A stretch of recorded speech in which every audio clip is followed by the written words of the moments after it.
ஆதியில் இருந்து பிறந்த ஒளியை வடிவமாக்கி எழுத்து மூலம் கொடுக்கப்பட்டதுதான் தமிழ் எழுத்துக்கள். அந்த தமிழ் எழுத்துக்கள் 4 வகைப்படும்.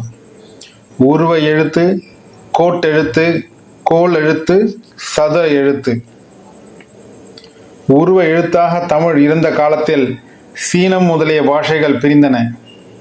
கோட்டெழுத்தாக இருந்த காலத்தில் சமஸ்கிருதம் முதலிய மொழிகள் பிரிந்தன. வட்ட எழுத்தாக இருந்த காலத்தில் தெலுங்கு, கன்னடம், மலையாளம் போன்ற மொழிகள் பிரிந்தன. இன்றைய தமிழ் எழுத்து சதுர எழுத்தாக உள்ளது. தமிழ் எல்லா வகையான மாறுதல்களையும் பெற்ற ஆதி மொழியாகும். ஆதி மொழி தமிழ், ஆதி மனிதன் தமிழன், அதி புத்திசாலி தமிழன். இதற்கெல்லாம் எடுத்துக்காட்டாக நமக்கு கிடைத்த பொக்கிஷம்தான் மொஹஞ்சதாரோ. மொஹஞ்சதாரோ என்ற இடத்தில் தோண்டி எடுக்கப்பட்டிருக்கிற காணப்படுகின்ற பழமையான பொருட்கள் தமிழர்களால் ஆக்கப்பட்டது.